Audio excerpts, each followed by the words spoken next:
3 days passed before Tayson opened his eyes again, and when he did, he found himself in a place he did not recognize. The ceiling above him was made of woven branches and animal hides, and strange herbal scents filled the air around him. He tried to sit up, but pain lanced through his body and forced him back down. "Do not move," a familiar voice said. And suddenly Myra was there beside him, her luminescent eyes bright with relief. "You have been sleeping for 3 days, and the healers say you need more rest." "Healers?" Tayson managed to croak. "The Corvani," Myra explained. "After the fight, Dren declared you brother of the tribe, and they brought you to their healing tent."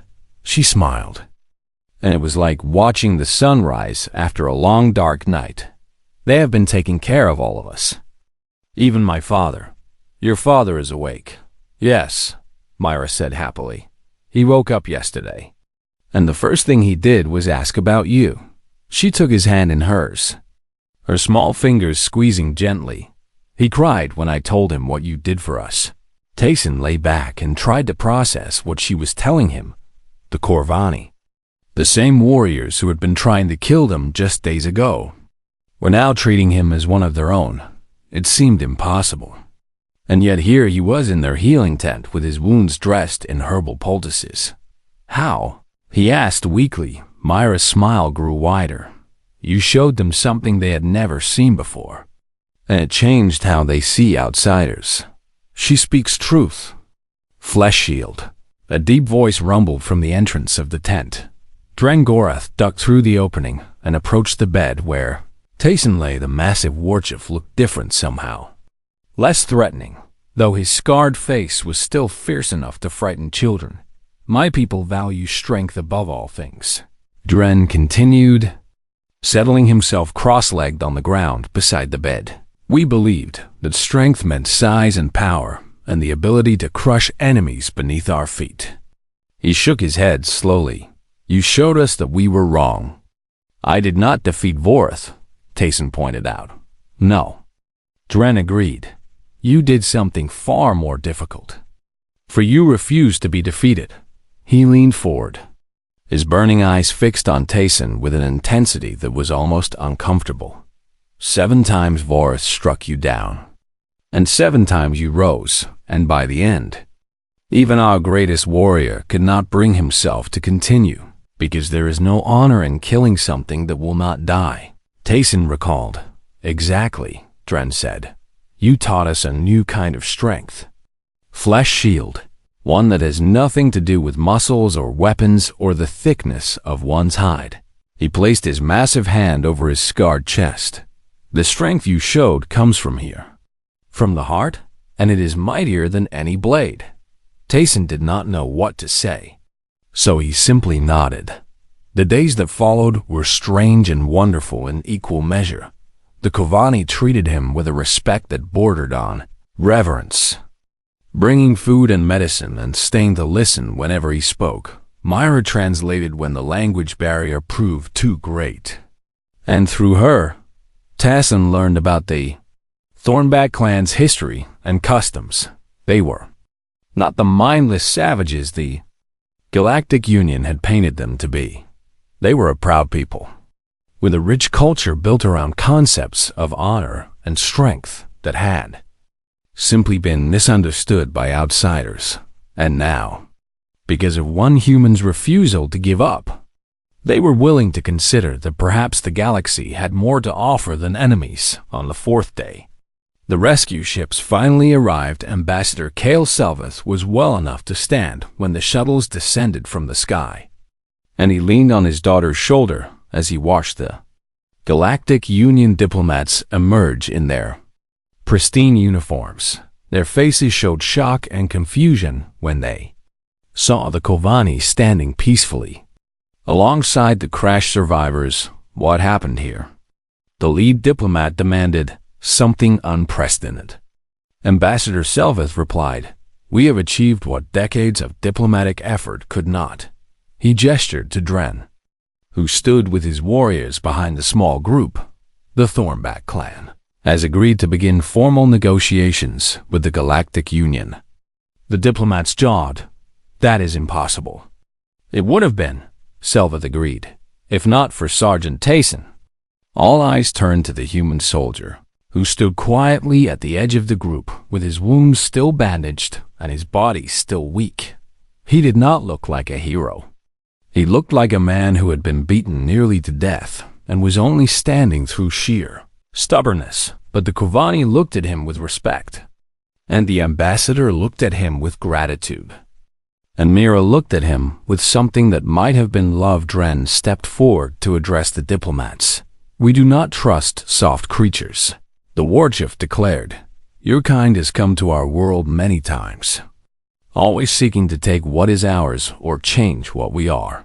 He pointed at Tayson. "But this one showed us that softness and strength are not opposites." And he earned the title of brother through blood and suffering. He crossed his arms over his massive chest.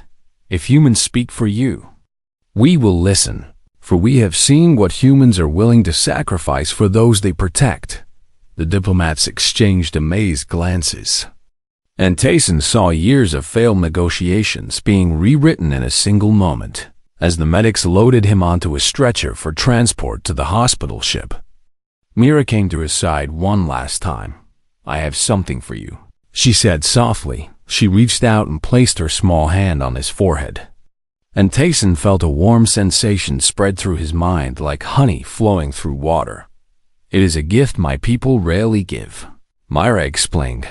"I am sharing my memory of you with you, so that you will always remember what you did." And suddenly Tayson was seeing himself through her eyes. The moment he had thrown himself over her body to shield her from the arrows. The absolute certainty she had felt that she was safe in his arms.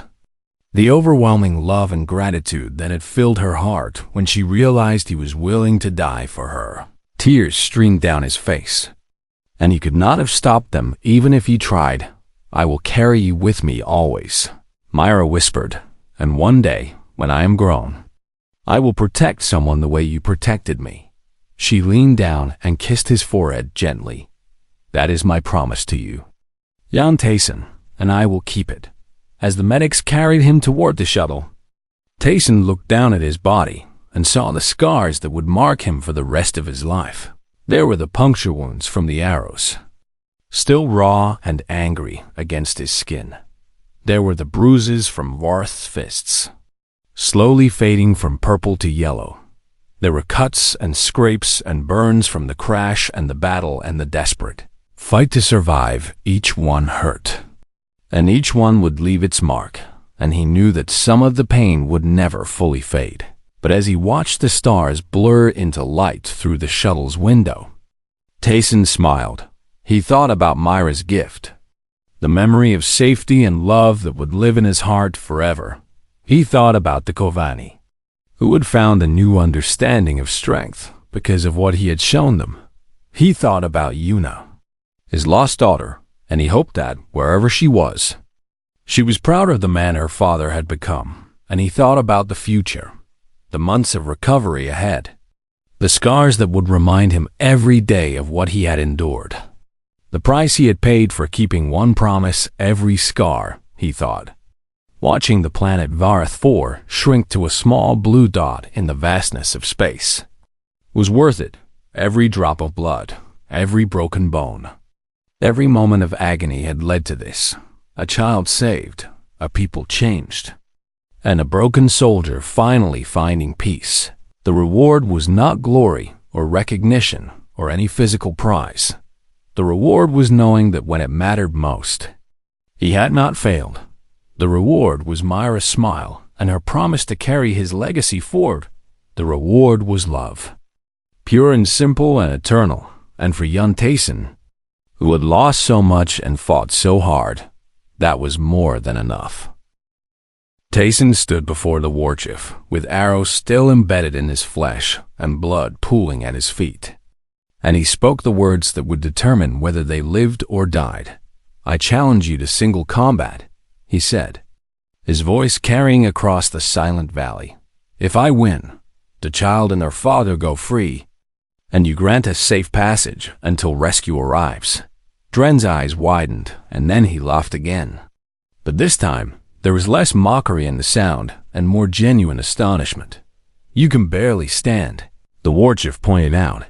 "You have arrows in your back and broken bones in your chest. And yet you wish to fight." "I do. And if you lose, then you may take my life." Tayson answered without hesitation, but the child and her father must still be spared. "For they have committed no offense worthy of death." Dren considered the offer, stroking the ritual scars on his chin with one massive hand. The Kovani valued strength above all things, but they also valued courage. And what this human had shown today was courage beyond anything the war chief had witnessed in all his long years of battle. "I accept your challenge," Dren said finally, "but I will not fight you myself." He turned and gestured to a warrior standing at the edge of the crowd. A towering figure covered in more scars than any other except Dren himself. "This is Vorith the Unyielding," Dren announced. "He has never lost a single combat in 300 battles.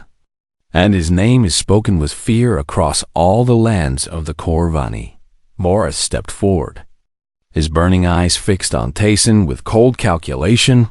He was even larger than Dren, his muscles like coiled steel beneath his gray hide, and he moved with the fluid grace of a predator who had never known defeat. "The human will fall in moments," Vorith declared, his voice like grinding stone. "This is no challenge worthy of my skills." "Perhaps," Dren replied, "but honor demands that we give the flesh shield his chance." He turned back to Tayson. "The combat will begin at sunset, when the ancestors can watch from the spirit realm.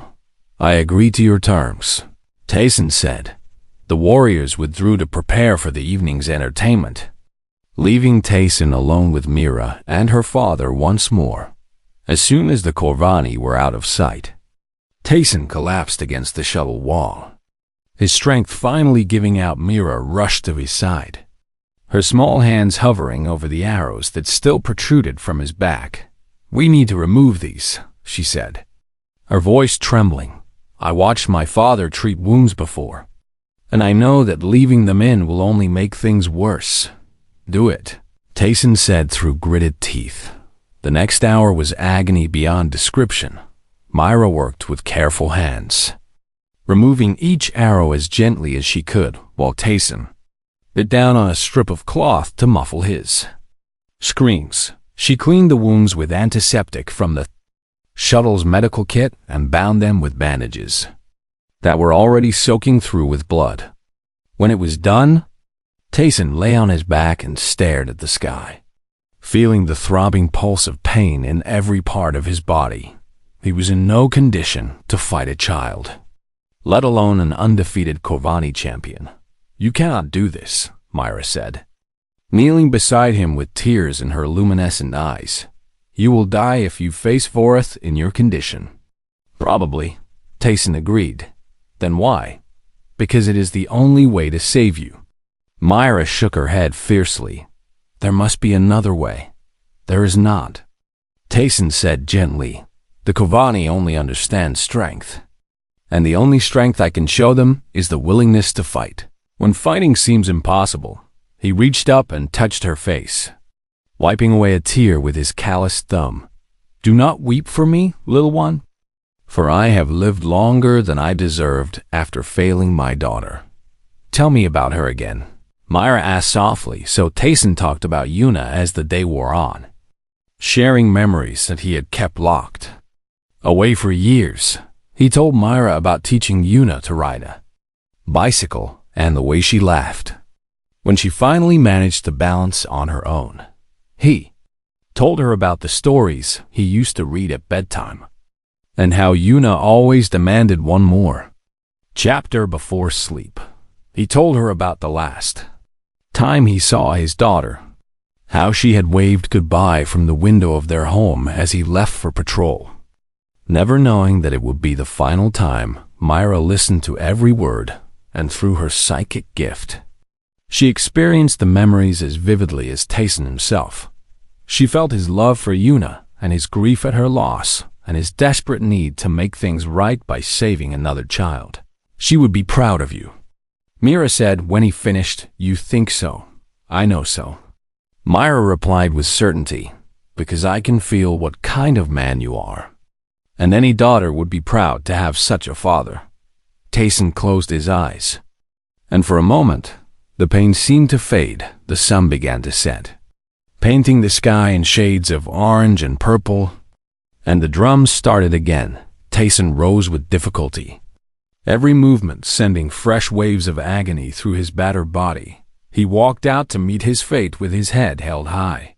And Mira followed despite his protests. "I will not hide," she said firmly. "If you are willing to die for me, then I am willing to watch and remember." The Kovani had formed a circle in the center of the valley, with torches planted in the ground to illuminate the combat area. Varth stood at one end, his massive frame outlined against the dying light. And he watched Tayson approach with something like pity in his burning eyes. "You are brave." "Soft one," Varth acknowledged. "But bravery alone will not save you tonight. We shall see." Tayson replied. Dren stood at the edge of the circle, his arms crossed over his scarred chest. "The rules are simple," he announced. "Fight until one cannot rise, and let the ancestors judge who is worthy." The drums fell silent, and the combat began. Vorith moved first, crossing the distance between them with shocking speed for a creature of his size. His fist came down like a hammer, and Tayson barely managed to roll aside before it cratered the ground where he had been standing. He countered with a strike to Vorith's side, but his fist bounced off the thick hide without effect. Again and again, Vorith attacked, and again. Tayson dodged or deflected or simply endured the blows that he could not avoid. Blood flew from reopened wounds, and he could feel his strength fading with every passing moment. Vorith knocked him down for the first time with a blow to the chest that sent him tumbling across the hard ground. Tayson rose. Vorith knocked him down for the second time with a kick that cracked ribs already damaged. From the earlier fighting, Tayson rose the third time, the fourth time, the fifth time. Vorith sent the human crashing to the earth, and each time, Tayson dragged himself back to his feet. "Stay down," Vorith growled, frustration creeping into his voice. "You cannot win this fight." "I know," Tayson whispered, blood streaming from his mouth and nose, "but I can make you earn it." The sixth time, Vorith knocked him down. Tayson's vision went dark for a moment. The seventh time, he could not feel his legs when he forced them to straighten, but still he rose, because rising was all he knew how to do. Vorith stood over him, FIS to raise for the killing blow, but he did not strike. Instead, he turned to Dren with something like confusion on his brutal face. "I cannot kill this creature," Vorith declared. "There is no honor in destroying something that refuses to be destroyed." Dren stepped into the circle and looked down at Tayson, who had somehow managed to rise one final time, despite having no right to still be breathing. "You have shown us something we have never seen." "Flesh shield," Dren said slowly. "You have shown us what it means to be human." He extended his hand, and after a moment of hesitation, Tayson took it. The warchief pulled him upright, and for the first time, there was respect in those burning orange eyes. "The combat is ended," Dren announced to the gathered warriors. "The human has proven his worth." Tayson's first shot took the lead warrior in the chest, and the massive Kovani stumbled backward with a roar of surprise and pain. His second and third shots dropped two more, and for a brief moment, the charging line faltered. But pulse pistols were not designed for sustained combat, and by the time he had fired his sixth round, the weapon was already beginning to overheat. Warning lights flashed on the barrel, and Tayson knew he had maybe 20 shots left before the gun became useless. He made each one count. Warriors fell with every squeeze of the trigger, but for every one that dropped, 3 more took its place. The Kovani were fearless in battle, their war cries shaking the air as they surged forward with spears raised and bloodlust in their eyes. When the pistol finally died in his hands, Tayson threw it at the nearest warrior and drew the metal shard he had salvaged from the wreckage. It was a poor excuse for a weapon. Just a jagged piece of hull plating with one end wrapped in cloth. But it was all he had. The first Corvani to reach him swung a massive club that would have crushed his skull if it had connected. Tayson ducked under the blow and drove his makeshift blade into the warrior's side. Finding the gap between the thick hide plates, hot blood sprayed across his face as the Corvani screamed and fell. Another came at him with a spear, and Tayson barely managed to deflect the thrust before slashing at the warrior's throat. He was faster than them, more agile, but they were stronger and more numerous, and he knew he could not hold them off forever. A club caught him in the ribs, and he felt bones crack as the impact sent him spinning to the ground. He rolled with the momentum and came up fighting, but blood was already soaking through his uniform from a dozen small wounds. Still, he fought, because stopping meant death for Mira and her father. Then he heard the scream. It was Mira's voice, high and terrified. And Tayson's heart froze in his chest. He turned to see a group of warriors circling around the shuttle. Approaching from the blind side where he could not defend, one of them had already reached the opening where Myra was hiding, and she had backed against the far wall with nowhere to run. "No," Tayson roared, and something inside him snapped. He fought like a man possessed, cutting through the warriors between him and the shuttle with desperate fury. Bones broke and blood flew, his and theirs alike. But he did not stop. He could not stop. He burst through the last line of defenders, just as an archer on the ridge drew back his bow and took aim at the terrified child. Time seemed to slow as Tayson saw the arrow fly from the string, and in that frozen moment, he made his choice. He threw himself forward with every ounce of strength he had left, covering Myra's small body with his own. Just as the arrow found its mark, the first arrow struck him between the shoulder blades, and the pain was like nothing he had ever felt. But he did not move. The second arrow buried itself in his lower back, and he heard himself grunt through clenched teeth. But he did not move. The third arrow pierced his side, scraping against ribs that were already cracked. But he did not move. The fourth arrow grazed his neck, leaving a burning line of fire across his skin. And still he held his position over the trembling child beneath him. Mira could feel his blood dripping onto her, warm and wet and terrifying. She could feel his body shaking with the effort of remaining upright, every muscle straining against the agony that threatened to pull him down. And through her psychic gift, she could feel his pain as clearly as if it were her own. It was immense, overwhelming, a symphony of suffering that would have destroyed a lesser being. But beneath the pain, she felt something else, an iron will that refused to break, a determination that burned brighter than any fire. "Why?" she cried, tears streaming down her face. "Why are you doing this?" Tayson's answer came in a whisper, forced through gritted teeth. "Because you matter." 3 words, simple and plain, but they carried the weight of absolute truth. He was not shielding her because of duty or obligation or any sense of tactical advantage. He was shielding her because she was a child who deserved to live, and he was the only one who could protect her outside. Drengoreth raised his hand, and the warriors stopped their assault. The warchief had been watching the battle from the ridge, and what he had seen had given him pause. He had expected the human to flee or surrender when the fighting became desperate. He had expected the soft creature to abandon his charges when death came knocking. Instead, the human had thrown himself into a storm of arrows to shield a child who was not even of his species. Dren descended from the ridge with slow, measured steps, his warriors parting before him like water around a stone. He approached the shuttle where Tayson still crouched over Myra, arrows jutting from his back like the quills of some wounded animal. "Rise." "Soft one," Dren commanded. Tayson raised his head, and the warchief saw something in those eyes that made him take a step back. There was no fear in that gaze, no surrender, only a fierce protectiveness that burned like twin stars.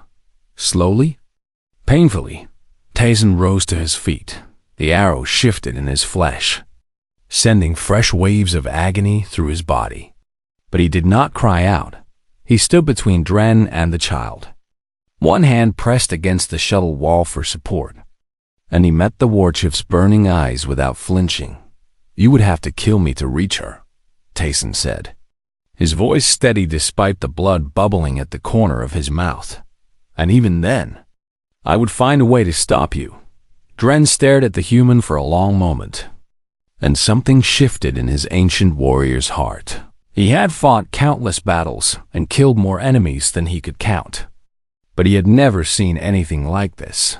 This small, fragile creature had taken 4 arrows that would have felled a Corvani warrior. And still he stood, still he fought, still he refused to yield. "Why?" Dren asked, echoing Myra's question. "Why does the soft one not flee? Because that is not what humans do." Tayson replied, "Why does he bleed for a creature not of his blood? Because she is under my protection." "Why does he refuse to fall?" Tayson smiled, and there was something almost peaceful in that expression despite the pain that racked his body. "Because that is what humans do," he said simply. "We protect those who cannot protect themselves." He coughed, and blood splattered the ground at his feet. "And we do not stop until we succeed or until we fall." Drengorath stood in silence, weighing the human's words against everything he knew about strength and honor and what it meant to be a warrior. Then, slowly, he raised his weapon, but not to strike. He raised it in salute, a gesture of respect that he had not offered to an enemy in decades. "You have earned words, Flesh Shield," Dren declared, using a title that had not been spoken in the Thornback clan for generations. "Speak them before you die." Tayson swayed on his feet, but his eyes remained clear and focused. He had one chance to save Myra and her father, one opportunity to snatch victory from the jaws of certain death. He took a deep breath, ignoring the fire in his lungs, and prepared to make the bargain that would decide all their fates. The shuttle fell from the sky like a wounded bird, trailing smoke and fire across the purple clouds of Vareth IV, Sergeant Yun. Tayson gripped a safety harness as the vessel shook violently around him, and he could hear the screaming of metal being torn apart by atmospheric pressure. The diplomatic mission had gone wrong before it even began. He looked across the cabin to where Ambassador Cale Selvith held his daughter close, the Alindri male wrapping his thin arms around the small girl as sparks flew from the ceiling panels. The child's name was Mira, and her luminescent eyes were wide with terror as she pressed her face against her father's chest. "Brace for impact," the pilot shouted, but his voice was cut short as the console exploded in front of him. Tayson watched the man slump forward, and he knew there would be no controlled landing. The ground came up fast and hard.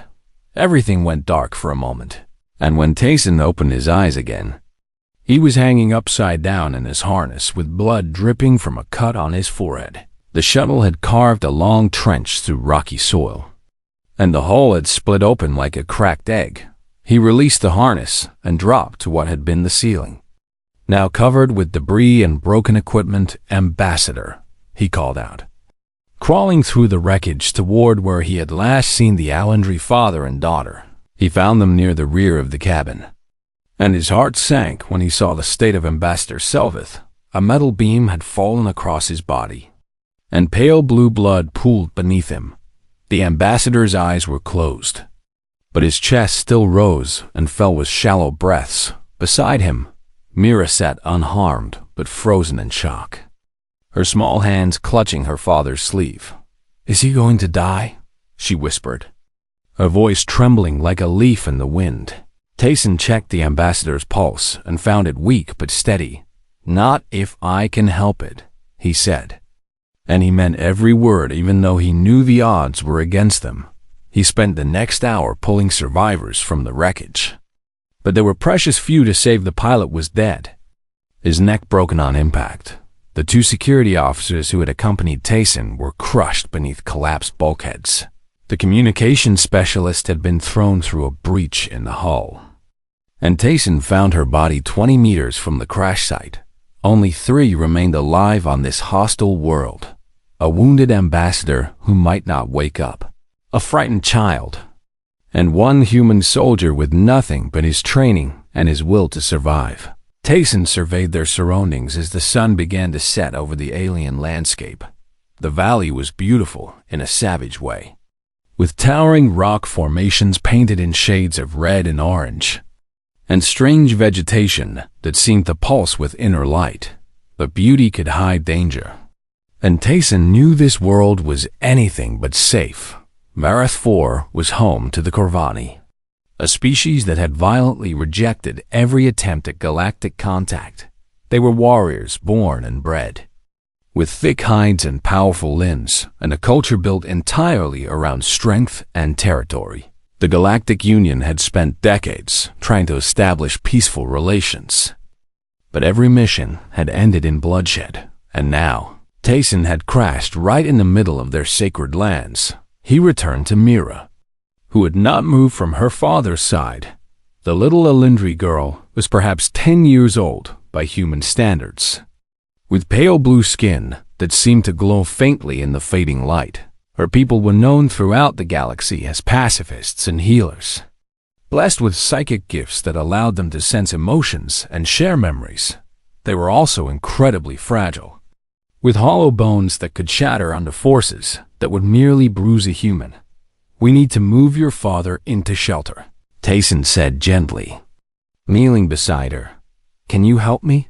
Mira nodded slowly, and together they managed to drag the unconscious ambassador into a section of the shuttle that still had intact walls.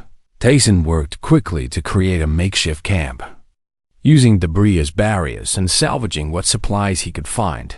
The distress beacon was damaged beyond repair, its circuits fried by the crash. He managed to get the emergency transmitter working, but the signal was weak and rescue would not come quickly. "How long?" Myra asked, watching him work with those glowing eyes that seemed to see right through him. 4 days at minimum," Tayson admitted, because he would not lie to her even if the truth was harsh.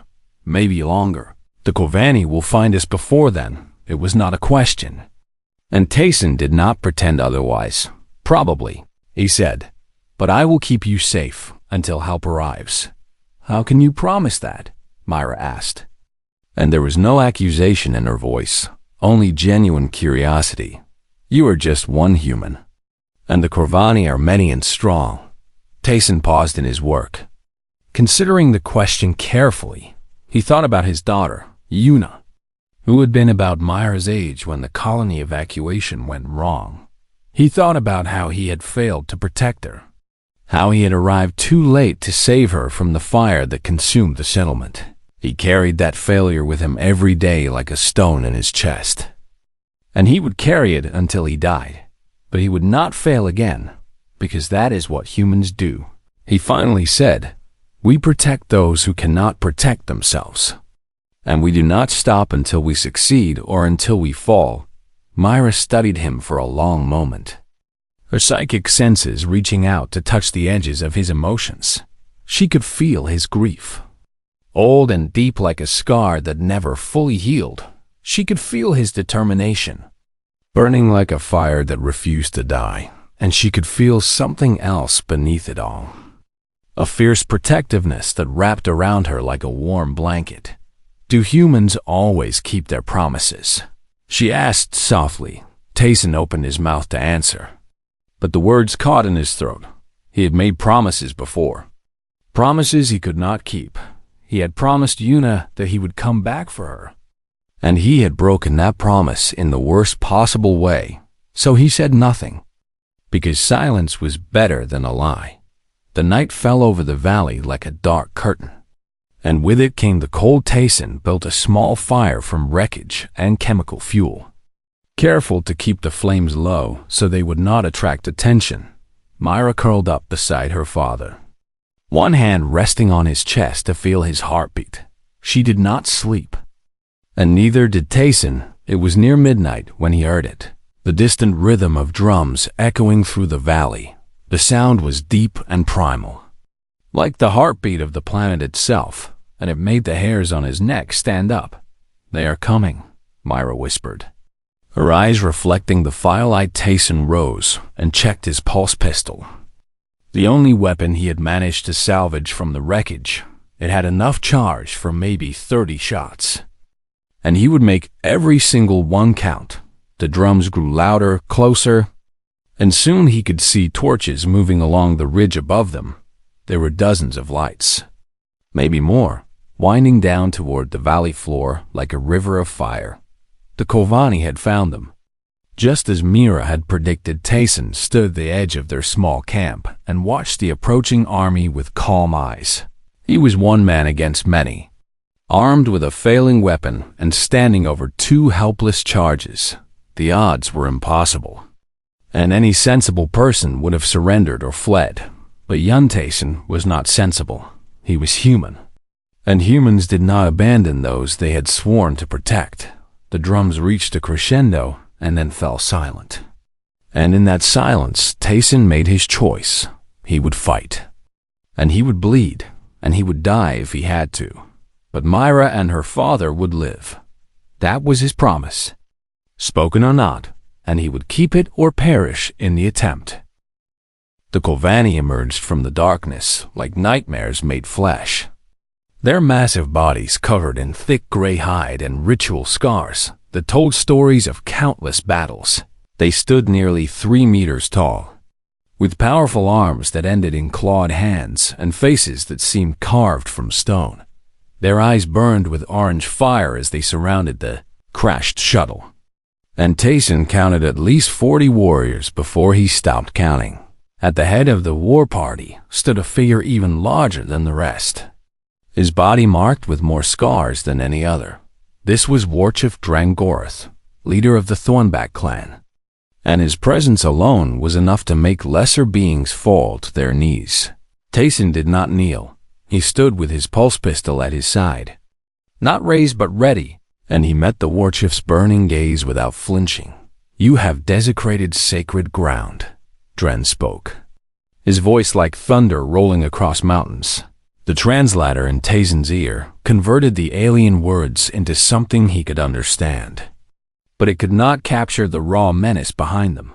"We did not choose to crash here," Tayson replied, keeping his voice steady. "Our ship was damaged, and we fell where gravity took us. Intent does not matter."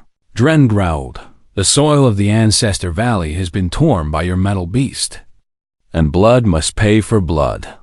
The warriors around him beat their spears against their shields in agreement, creating a sound like rolling thunder behind Tayson. He could hear Myra whimper softly, and the sound strengthened his resolve.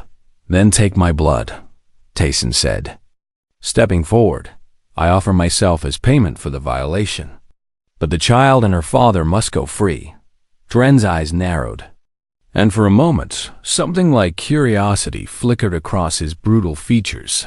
He studied the human standing before him. This small, soft creature who dared to bargain with a warchief of the Thornback clan. "You would die for creatures not of your own kind," Dren asked. "They are not of your blood, not of your tribe, not even of your world. They are under my protection." Tayson answered simply, "That is enough." The warchief threw back his head and laughed, a harsh sound that echoed through the valley. His warriors joined in, their mocking voices filling the night air. "Protection," Dren repeated when the laughter died down. "What protection can soft flesh offer against Corvani's steel?" "Whatever protection is needed," Tayson said. Without hesitation, Dren studied him for a long moment, then shook his massive head in something between amusement and contempt. "You are either very brave or very foolish." "Soft one," he said. "Perhaps both." He turned to address his warriors, speaking in rapid words that the translator struggled to keep up with. When he turned back to Tayson, there was a cruel smile on his face. "The Thornback clan does not accept partial payment," Dren declared. "Blood must answer for blood. and all who violated the sacred ground must pay. They are innocent. Tayson protested. The child is barely more than an infant, and her father lies unconscious from wounds. Innocence is a concept for the weak. Dren replied. The strong take what they want, and the weak suffer what they must. He raised one massive hand and pointed at the horizon, where the first hints of dawn were beginning to lighten the sky. You have until the sun rises to make peace with whatever gods you worship, Dren announced. When light touches the valley floor, we will come for you.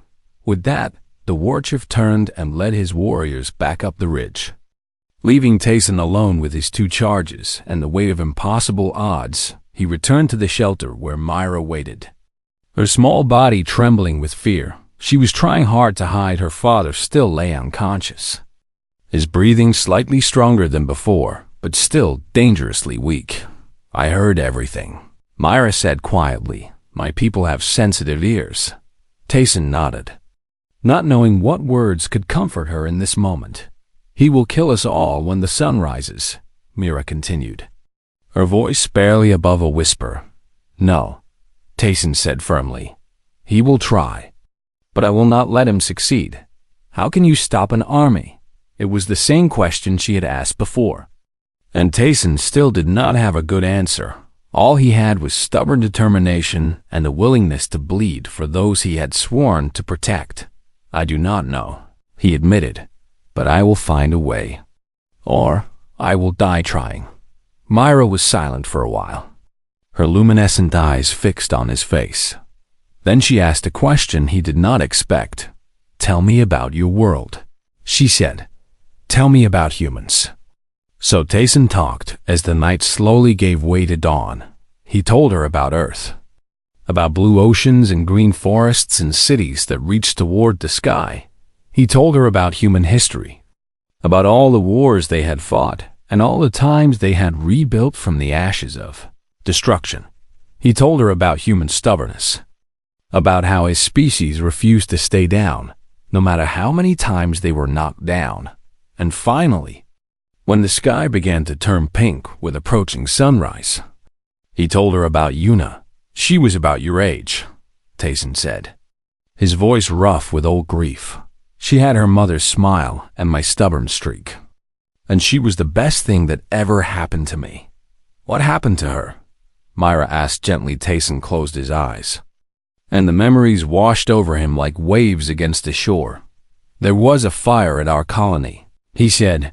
Pirates attacked the settlement while I was away on patrol, and by the time I returned, everything was burning. He paused, struggling to continue. I searched for hours, calling her name until my voice gave out. But I was too late. She died. Yes. Myra reached out and took his hand, her small fingers cool against his skin. Through the touch, she could feel his pain as clearly as if it were her own, and tears began to stream down her blue cheeks. She would want you to live, Myra whispered. She would not want you to die for strangers in a valley far from home. Tayson opened his eyes and looked at the little alien girl who held his hand with such gentle compassion. You are not strangers, he said. Not anymore. But we only just met. That does not matter. Tayson replied. Yuna taught me that every life has value, that every person deserves someone who will fight for them. He squeezed Mira's hand softly. I could not save her, but I can save you, and that is exactly what I intend to do. The first rays of sunlight began to creep across the valley floor, and with them came the sound of drums once more, and checked his pulse pistol one last time. Then gathered every piece of sharp metal he could find from the wreckage. If he was going to fight an army, he would need every weapon he could get. Stay with your father, he told Mira. No matter what happens, no matter what you hear, do not come outside until I tell you it is safe. Tayson, Myra called as he turned to leave. He looked back at her. This fragile child who had shown him more kindness in one night than he had received in years. Thank you, she said, for everything. He nodded once, then stepped out into the dawnlight to face the Thornback clan. The warriors were already descending from the ridge, their weapons glinting in the morning sun. Drengorith led them once more, his massive form casting a long shadow across the valley floor. Tayson stood alone in front of the ruined shuttle. 1 man against 40, and he raised his pistol with steady hands. Whatever happened next, he would not go quietly. He would fight until his last breath. And he would make the Corvani earn every inch of ground. The drums fell silent, and the warriors charged.